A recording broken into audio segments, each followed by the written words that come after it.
Invité cette année.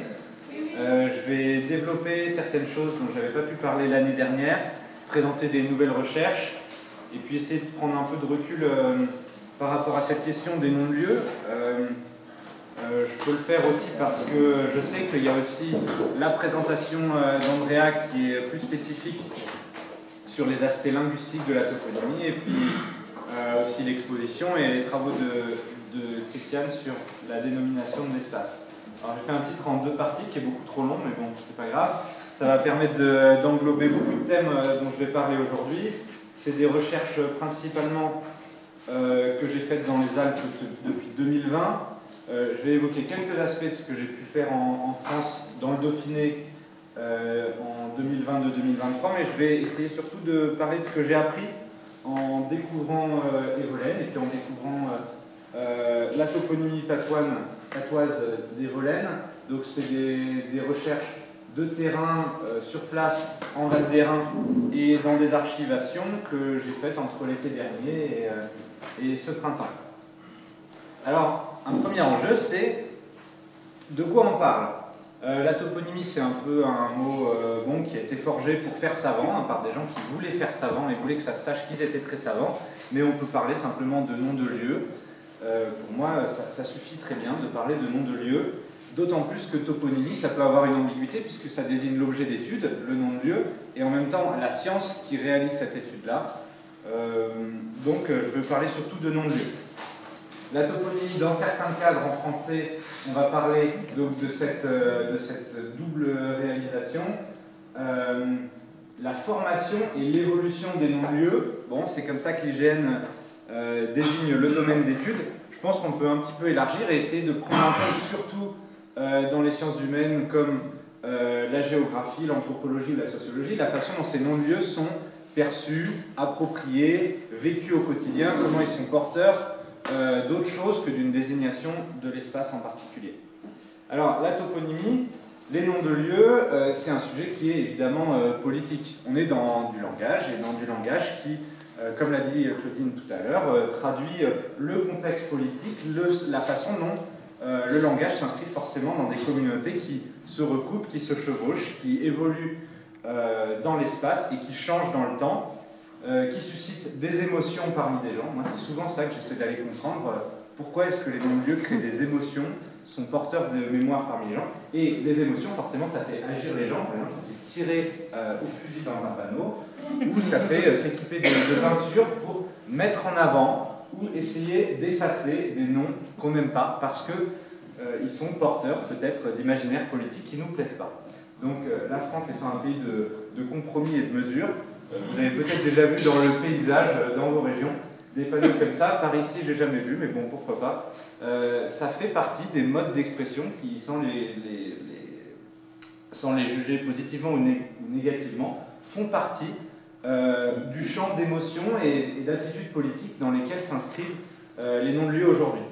Alors, ce n'est pas qu'au niveau local, c'est au niveau mondial. Vous savez qu'il y a une agence de l'ONU qui est dédiée aux noms de lieux, qui a même un comité au nom un peu pompeux, puisque c'est un comité universel sur les noms de lieux, et qui essaye depuis une trentaine d'années en particulier de tenir compte du fait que beaucoup des noms de lieux sur Terre, alors un exemple, le mont Everest, s'inscrivent dans une histoire qui est aussi une histoire coloniale, impériale, durant laquelle des noms de lieux, des modes de vie, des modes d'inscription dans l'espace quotidien ont été marqués par des impérialismes. Donc le nom Everest, c'est juste le nom d'un cartographe britannique de l'Empire britannique en Inde à la fin du 19e siècle.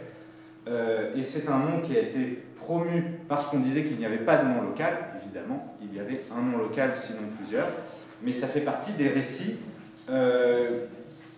qu'aujourd'hui, on peut essayer, alors pour dire un grand mot, de déconstruire, en tout cas plus simplement, de partir sur les traces de leur origine et de comprendre pourquoi et comment ils sont devenus officiels, pourquoi ils ont été réappropriés par des gens, par exemple par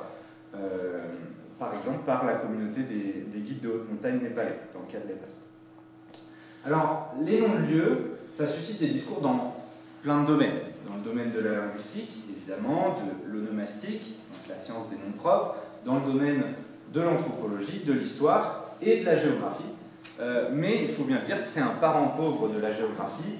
Épisodiquement, des géographes essaient de se réapproprier la question des non-lieux. Souvent, ils le font d'une façon qui est en biais, porteur d'une certaine vision de la géographie. Donc ça donne des listes comme ce livre-là de Roger Brunet, qui est un grand géographe, mais qui là, on peut dire, a un peu pondu une bouse, parce que c'est un livre qui est... j'ai été atterré en le lisant pour la première fois. En plus, il en a fait un deuxième après, sur la toponymie des communes recomposées. Je pense que c'est un exemple de la façon dont, dans certains domaines, ne pas lire les travaux qui se font dans d'autres domaines peut avoir des conséquences assez terrifiantes. Donc je vous encourage à lire ce livre pour vous rendre compte. Vous aurez peut-être un avis plus clément que le mien. Mais en tout cas, c'est un exemple de ce qui se fait. Dans d'autres domaines, au contraire, d'une façon plus positive, sans juger de son statut scientifique, on peut dire que la majorité de la production sur la toponymie en France aujourd'hui, elle relève de l'histoire locale et d'une érudition qui est souvent pratiquée par des personnes qui ne sont pas forcément universitaires de métier et qui font un travail qui consiste majoritairement à de la collecte de données anciennes, à la comparaison avec des attitudes contemporaines sur ces noms-là. Ça a une dimension très fortement compilatoire et pas forcément critique, mais ça peut être utile pour nous, même si je pense que pour la plupart des gens qui sont ici aujourd'hui, face à des livres comme celui-ci, vous auriez envie d'aller un petit peu plus loin, d'élargir. Donc c'est des livres qui ont le mérite d'exister et qui sont très utiles pour nous en général. Alors ma vision de la question des noms-de-lieux, elle s'est transformée un petit peu dans le temps, ça fait une dizaine d'années que ça m'intéresse. Au début, j'étais obsédé par essayer de faire des cartes mentales de comment est-ce qu'on peut essayer d'aborder les noms-de-lieux. Voilà, j'ai essayé de comprendre comment les noms-de-lieux se situaient au carrefour de la géographie, de la linguistique, de l'histoire, avec évidemment différents domaines, différentes sensibilités. C'était un peu naïf de ma part. Maintenant, j'ai essayé au fur et à mesure des années d'affiner ça. Les noms-de-lieux, je les ai abordés dans plusieurs projets. Alors, je ne suis pas du tout spécialiste des Alpes, ça fait que 3 ans que vraiment je mène des projets de recherche entièrement dédiés aux Alpes. Avant, j'avais fait une thèse de géographie sur l'Asie centrale et sur la question du rapport entre espace, langue et identité en Asie centrale au XIXe siècle. Donc voilà, c'est un autre monde. Mais peu à peu, j'ai commencé à m'intéresser aux noms-lieux avec un projet que je fais depuis 3 ans, 4 ans en réalité, qui m'a conduit à étudier les noms de lieux et leur appropriation locale dans l'Oisans, donc dans le Dauphiné en France, puis à m'intéresser l'année dernière aux noms de lieux dans le Val d'Airain, grâce au soutien de l'Université de Lausanne et du canton du Valais. Et puis donc j'ai fait un projet sur le mont Everest que je vous ai résumé en 1 minute. Et un autre projet qui est un projet plus de participation locale avec une commune qui avait la cartographie de ces lacs qui comportait beaucoup d'erreurs. Donc en 2 ans, et qui m'ont proposé que je les aide en fait à essayer de faire un nouvel inventaire de la cartographie de ces lacs, et ensuite qu'on monte un dossier pour l'IGN pour corriger les cartes fausses. Et ça a donné lieu à un projet qui était partiellement ethnographique, avec une enquête et une enquête participative en faisant des cartes et des tableaux que vous pouvez voir à droite, en allant chercher des archives. Et ensuite, comme on s'est rendu compte que le de tourisme local il promouvait l'idée que c'était un plateau avec 1000 lacs, et ben on s'est dit qu'on allait, sur 1000 lacs, il y en avait 10 qui avaient un nom, qu'on allait trouver des noms pour les 990 autres. Et donc on a fait une collecte un petit peu poétique de noms de lieux qui étaient censés traduire des histoires locales, des anecdotes. Voilà, c'était un projet avec une petite commune qui s'appelle Ornon, qu'on a fait l'année dernière, mais qu'on va reprendre bientôt, en même temps qu'on fait notre dossier auprès de l'Institut géographique national, donc l'agence cartographique française, pour qu'ils acceptent de reconnaître leurs erreurs. Alors ce que j'ai appris en 10 ans, voilà, je vous le résume. Donc la toponymie n'est pas hors du langage, ça fait partie du langage, ça suit des règles particulières, mais les noms de lieux sont partie intégrante des dynamiques qui traversent les sociétés dans le domaine du langage. La toponymie n'est pas une géologie du langage qui serait là pour recueillir des strates qui se recouvrent les unes après les autres. C'est multiscalaire, à la fois dans l'espace et dans le temps. Et ensuite, c'est peut-être une évidence pour vous, mais même si les Alpes sont une région qui est très intéressante pour la toponymie, il n'y a pas de déterminisme géographique des espaces de montagne qui rendrait ces territoires-là plus propre aux études toponymiques que d'autres territoires. Moi, il se trouve que c'est mon domaine d'étude, mais ça pourrait être ailleurs. Et enfin, les deux choses les plus importantes, les toponymes sont toujours des indices et toujours des preuves. Il faut toujours aller plus loin que l'intuition ou que l'ensemble de petits éléments que semble suggérer la forme du nom ou son emplacement. Il faut aller voir, il faut poser des questions en plus. C'est ce que j'ai essayé de faire en faisant des enquêtes de terrain. Et donc la dernière question, c'est les géographes, comme cette personne, sont nuls en langue. Et pour dépasser ça, la première partie de mon intervention va vous parler des grandes erreurs de toponymie dans l'histoire de la cartographie et de la géographie. Alors, Vassalipas, c'est le nom d'un petit hameau en Provence, et c'est une histoire que me racontait mon arrière-grand-père, qui était provençal, et pas franco-provençal du tout, mais peut-être que vous trouverez des équivalences. Alors, c'est l'histoire d'un cartographe, vraisemblablement dans cette histoire, un arpenteur du cadastre Napoléon, donc la première cartographie d'ampleur à l'échelle communale mise en œuvre en France au début du 19e siècle. Donc il va dans le village, évidemment il n'est pas du village, évidemment il ne parle pas franco-provençal, c'est vraisemblablement un ingénieur ou un technicien géomètre qui est envoyé depuis Paris ou depuis son chef-lieu. Et alors dans la commune, il relève les noms des montagnes, les noms des rivières, les noms des collines, les noms des hameaux. Et il a presque fini sa carte, mais il lui reste une colline, il ne sait pas comment elle s'appelle, cette petite colline avec une petite maison en haut. Alors il demande au maire, il demande à l'instituteur, parce que c'est comme ça qu'on fait en général. D'abord on va chercher les gens qui savent, et puis au bout d'un moment on lui dit bah non, personne ne sait. Donc on lui dit ah mais va voir le vieux berger là-bas. Alors il va voir le vieux berger, et puis il demande au vieux berger mais comment ça s'appelle ici. Alors le vieux berger, le français c'est pas sa langue maternelle. Il dit Vassalipas. Alors le cartographe, je suis là, et alors il note Vassalipas. Alors un an plus tard, la carte sort, donc voilà, elle est affichée sur un panneau dans le village, et à l'emplacement de la colline avec la petite maison, il y a marqué Vassalipas, et tout le monde rigole parce que Vassalipas, en tout cas c'est ce que raconte la légende, ça veut tout simplement dire je ne sais pas. Alors moi ce qui m'amuse, c'est que dans mes recherches en Asie centrale, j'ai trouvé la même chose. En fait, dans le désert, dans la région qu'on appelle d'après son nom chinois Nouvelle Frontière, ou Xinjiang, aujourd'hui en Chine, mais qui est une région turcophone, il y a des cartographes anglais qui sont allés au 19e siècle, et ils ont voulu faire une carte de cette région pour des raisons stratégiques, et ils ont un nom de village qui revient tout le temps, c'est Bill même. Ça veut dire je ne sais pas aussi. Donc voilà, il faut quand même que... C'est pas moi qui vais résoudre ce problème, parce que comme je l'ai dit, je suis pas très bon en langue, mais une prise de conscience, c'est une première étape pour ça, et donc c'était un peu le début de mon travail il y a quelques années. J'ai essayé de m'intéresser aux non-lieux dans un cadre plus général, qui était le rapport entre la géographie et les modes de désignation de l'espace qui s'inscrivent notamment dans les cartes. Donc pour ça, je vais de temps en temps en Asie centrale depuis une dizaine d'années, et j'ai étudié des documents historiques, notamment des cartes européennes manuscrites qui étaient faites d'après des cartes chinoises, d'après des cartes persanes, pour essayer de comprendre comment s'était joué un peu ce rapport au non-lieu chez les Européens et dans leur relation avec leurs informateurs locaux en Asie centrale. Ça, c'est un clin d'œil aussi parce que c'était par quelqu'un qui était partiellement de langue franco-provençale. C'est Adolphe Pictet, donc c'est un scientifique un peu touche-à-tout genevois du milieu du 19e siècle qui a étudié les noms qu'on donnait dans une trentaine de langues indo-européennes, rien que ça, aux arbres, aux rivières et aux montagnes pour essayer d'identifier quel était le foyer, la région d'origine de tous les peuples indo-européens. Et donc en s'appuyant sur des toponymes et sur les noms, notamment des arbres, dans ces langues indo-européennes, en comparant par exemple le sanskrit avec le patois du canton de Vaud, il a pu prouver que ça y est, on est sûr, les indo-européens viennent tous du Tadjikistan. Voilà. Ça a été contredit, il s'est un peu ridiculisé après, notamment parce qu'à ce moment-là, il était tuteur de philologie pour un jeune ami de sa famille qui s'appelait Ferdinand de Saussure, et qui, quand il a eu 20 ans, a complètement discrédité son maître. Mais voilà, ça fait partie de l'histoire quand même de la philologie et de l'étude des toponymes.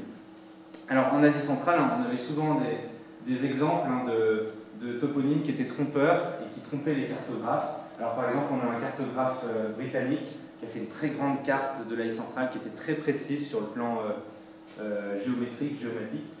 Mais par contre, il n'était pas très bon en langue lui aussi. et quand il voyait des indications sur la carte qu'il copiait, c'était une carte en russe, il essayait simplement de transcrire le nom en russe, mais comme parfois il avait des toponymes donc, qui étaient des noms propres, et parfois il avait des indications génériques, par exemple l'indication de ruine, donc Razvalin, il écrivait patiemment, voilà, bah, ce lieu-là s'appelle, et ça l'a conduit à faire quelques erreurs qui ont été très critiquées. Ça c'est des classiques, hein, c'est un peu des choses qu'on voit tout le temps en cartographie de l'Asie centrale, mais aussi en cartographie des Alpes. La cartographie des Alpes, je pense que vous le savez, son développement il s'est accéléré beaucoup au XIXe siècle, quand on a eu des nouvelles méthodes, à la fois pour cartographier le relief, et pour que non seulement le relief soit précis, donc que la pente soit bien représentée, mais aussi pour que les emplacements des différents lieux soient précis. Pour faire ça, il faut avoir une méthode qu'on appelle la triangulation, qui a été développée entre le XVIIIe et le XIXe siècle, qui consiste en gros à aller sur un point haut et à viser un point en face, puis un deuxième, et une fois qu'on a deux angles plus une distance, on a un triangle complet qui est juste entre trois sommets. Si on fait deux visées d'angle en plus, eh ben, on a à présent deux triangles, et peu à peu, on étend sur une surface géométrique tout un tas de triangles, et ça permet d'avoir une cartographie précise. Ça a été fait en France, en Suisse et en Italie entre la fin du XVIIIe siècle et le milieu du XIXe siècle. C'est ça qui a donné les cartes topographiques qu'on connaît et qui ont en fait peu changé depuis le XIXe siècle. La seule chose qui a changé, c'est en 1920, on a commencé à utiliser des photos aériennes pour faire des cartes. Et bon, la suite, vous la connaissez. Dans le Dauphiné, là on est en Moisan, on pourrait dire en gros qu'on est sur la frontière dialectale entre le franco-provençal et la Languedoc. On a une nomenclature, donc un ensemble de noms de lieux qui sont très pauvres. Si bien que le cartographe, là on est au XVIIIe siècle, il écrit montagne déserte, faux, et glacier perpétuel, faux aussi. Peu à peu, les choses s'améliorent, et donc moi c'est sur les traces de ça que j'ai été en Dauphiné. Le 19e siècle, en même temps qu'on a ces progrès dans le domaine de la cartographie, il y a un regain d'intérêt pour les langues locales, pour leur pratique. Donc par exemple, les travaux de Champollion, pas l'égyptologue, son frère, qui s'intéresse aux langues du Dauphiné au tout début du 19e siècle. Dans la seconde partie du 19e siècle, on a quelques experts qui s'intéressent à la question des isoglosses du franco-provençal et de l'occitan en moisan, et qui collectent également des fables de La Fontaine, puisque, comme on l'a vu tout à l'heure, c'est toujours un bon indicateur de variation linguistique dans l'espace géographique. Alors les noms de lieux, qu'est-ce que j'ai fait moi? J'ai essayé de combiner une approche historique, donc aller regarder dans des cadastres, aller regarder dans des baux de pâturage, donc c'est un contrat entre une commune et des éleveurs de moutons, et c'est super intéressant parce que ces contrats comportent tout un tas de noms de lieux qui parfois existent encore aujourd'hui, parfois ont disparu, mais qui nous aident en s'appuyant sur des cadastres, donc des plans anciens, celui-là il date de 1829, qui nous aident à reconstruire le paysage des noms de lieux dans un endroit donné. Ce qu'on voit par exemple, c'est que les dénominations des pâturages sont beaucoup plus précises qu'aujourd'hui, même si aujourd'hui on a les meilleurs enquêtés, les meilleurs informateurs, le savoir de ces noms-là a été perdu. La même chose hein, sur tout le chevelu hydrographique, donc là entre ici et ici en haut, ça fait 5 km à peu près, et on va avoir une trentaine de torrents qui sont nommés sur le cadastre de 1829, alors que sur la carte IGN la plus précise d'aujourd'hui, il n'y en a plus que 4. Donc c'est un exemple en fait de la perte d'un savoir géographique qui était produit et transmis dans et par la langue. Donc voilà, je me suis intéressé à ces documents-là, tout en faisant des enquêtes locales. Ce qui est amusant, c'est que mon enquête à moi, donc, que je faisais avec des cartes, des gommettes, des tableaux, en essayant de faire de la cartographie participative aux gens du village, c'est-à-dire qu'on faisait un peu comme on a fait hier soir, on se mettait autour d'une table, parfois avec un PowerPoint, et puis j'étalais les cartes, je donnais des gommettes, et je disais, si vous voyez des erreurs sur la carte ou des choses qui manquent, vous pouvez mettre une gommette avec un numéro, vous reportez dans le tableau, et puis on était tous ensemble en buvant du jus d'orange, évidemment. Et au bout de une ou deux séances, sur cette commune qui, dans la base de données nationale, va avoir 600 toponymes, et ben on avait quasiment le double, quoi, très vite. Donc pour moi c'était intéressant. Ensuite peut-être que vous en doutez, ou peut-être que je l'ai déjà dit l'année dernière, mais pour moi c'était qu'un prétexte, puisque mon but, moi, n'est pas de produire du savoir positif sur les noms de lieux, de produire un inventaire des noms de lieux, mais de comprendre les attitudes des gens envers les noms de lieux, pourquoi c'est important pour eux, et comment est-ce que ça traduit leur vision du monde, leur usage de l'espace montagnard, et qu'est-ce qui, dans le rapport à la montagne, a pu changer, en gros, au cours des 2 derniers siècles. Et ce qui est intéressant, c'était que ma petite enquête, elle avait lieu en même temps que un phénomène qui existe, alors je ne sais pas en Italie et notamment en Valle d'Aoste, mais en France et ensuite ça a été le cas ces dernières années, il y a eu ce qu'on appelle une campagne d'adressage, qui en général est nationale. Les campagnes d'adressage, en fait, ça a consisté pour les administrations à trouver ou faire créer pour chaque voie dans les petites communes des noms. Autrefois, dans beaucoup de hameaux, il n'y avait pas de nom de rue. On disait le nom d'une personne, par exemple, chez du Noyer, et ça suffisait, parce que le facteur, c'était quelqu'un de la communauté, il savait où aller, et on n'avait pas besoin d'avoir des chamois ou des choses comme ça.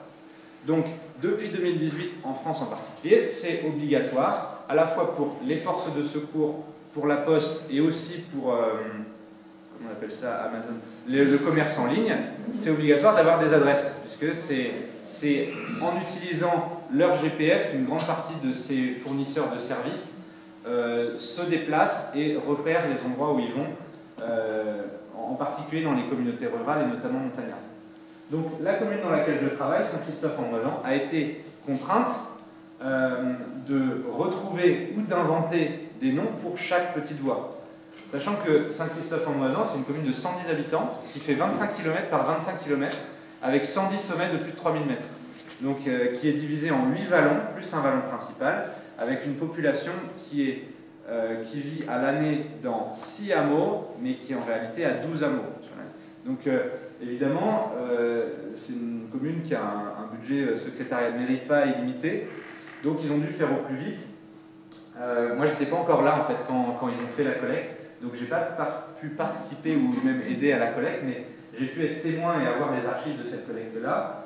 En fait, la secrétaire de mairie, tout simplement, a été voir les gens ou a envoyé un email ou a téléphoné en disant comment t'appelles ça, et c'était réglé très vite. Alors ce qu'on voit, c'est que bon, parfois il y a des choses qui sont correctes, donc des noms qu'on retrouve à la fois dans le cadastre de 1829 et qui sont acceptés, partagés par la communauté, même avant qu'ils soient inscrits sur des panneaux comme ici.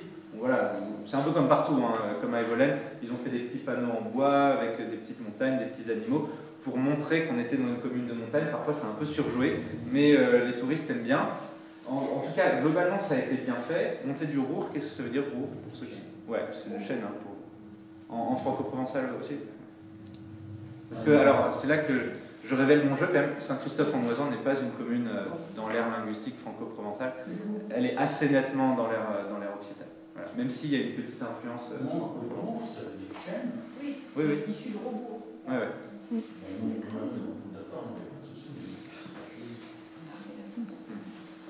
Donc bref, moi j'ai essayé de comprendre un peu ce processus d'adressage et de voir qu'à cette occasion-là, que dans cette communauté de montagne, comme souvent, les toponymes jouent un rôle important de mémoire locale, de lien entre les gens.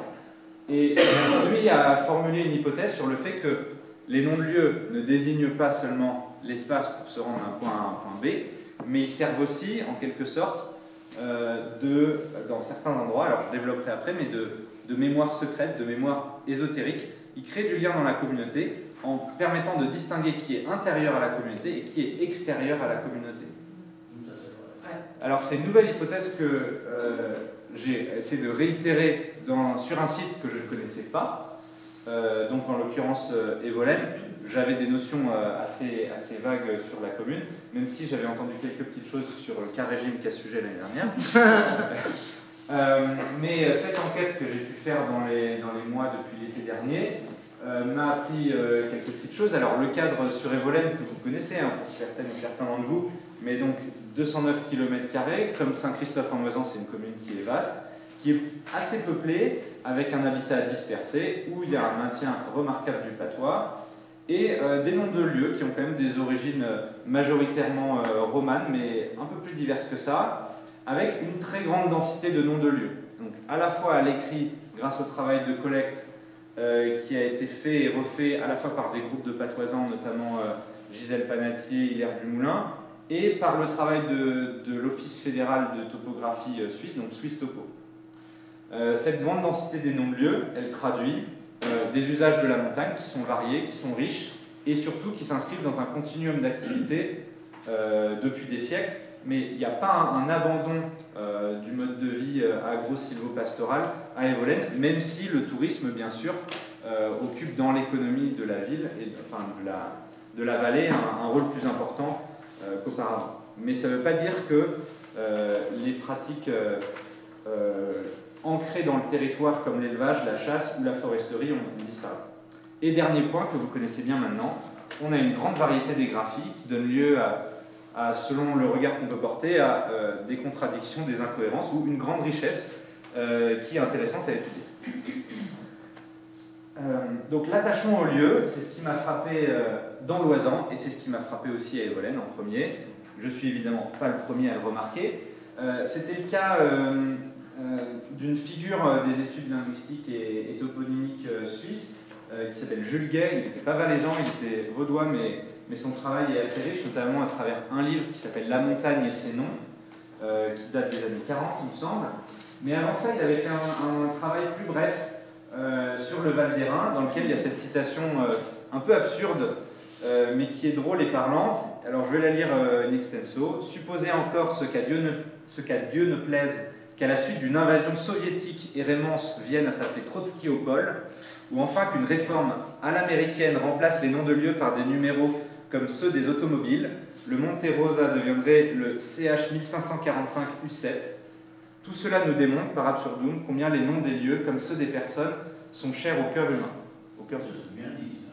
C'est bien dit, et je pense qu'on peut tous se reconnaître dans ça. On ne peut pas se reconnaître dans des noms de lieux qui seraient uniquement dans une fonction de désignation, d'identification ou d'inscription dans un référentiel cartographique. C'est toujours bien plus que ça. Ce qui est intéressant, c'est que les cartographes qui en Suisse se sont appliqués à créer des cartes plus précises sur le plan topographique, donc entre guillemets plus juste sur le plan des altitudes, des distances et des emplacements des lieux, ils l'ont pris en compte, même si on va voir, ils ont pris des décisions qui ont eu des conséquences parfois un peu fâcheuses. Alors c'est le cas de Guillaume-Henri Dufour, qui est le père, si on peut dire, de la cartographie suisse moderne, qui a eu un rôle en fait de maître d'œuvre, de chef de projet de la cartographie fédérale suisse au milieu du XIXe siècle. Et il a une forme d'ambiguïté dans son discours parce qu'il écrivait dès un de ses premiers rapports en fait, sur ce projet de cartographie: on évitera autant que possible les fausses dominations, mais on ne les évitera jamais entièrement. Et sa justification, c'est parce que un lieu, il peut être visible depuis différents endroits, et donc différentes personnes inscrites dans différentes communautés et différents lieux ne vont pas partager, ne vont pas réussir à s'entendre. Et donc pour lui, le rôle du cartographe, c'est presque d'être un arbitre en fait entre les communautés linguistiques et les communautés de vie pour choisir le nom qui est le plus adapté. Alors parfois il n'y arrive pas, c'est pour ça que certains noms de lieux, notamment des sommets, ont eu deux noms de lieux. C'est pour ça aussi que parfois certains sommets ont pu avoir un nom qui n'était pas le nom donné par deux communautés. Par exemple, un cas qui fonctionne bien sur le Mont Rose, puisqu'on n'est pas d'accord en différentes dénominations, le sommet du Mont Rose s'appelle la Pointe du Four. C'est une façon de régler les problèmes. Évidemment, c'est sarcastique, puisque ça ne les règle pas du tout. Le travail topographique et de renomination des sommets qui a été fait par le club alpin suisse, comme le club alpin italien, le club alpin français et l'Alpine Club britannique au XIXe siècle, en fait, a invisibilisé énormément des noms locaux alpins qui souvent étaient des noms franco-provençaux ou occitans plus au sud. Alors pourquoi est-ce qu'on peut s'intéresser à ça? Comment est-ce qu'on va essayer de remonter en arrière? c'est une tâche qui a intéressé les géographes dès le 19e siècle. À la même époque que Dufour, un géographe très fondateur dans les sciences contemporaines, Alexander von Humboldt, qui était prussien, disait qu'un géographe, s'il ne veut pas juste être un dessinateur,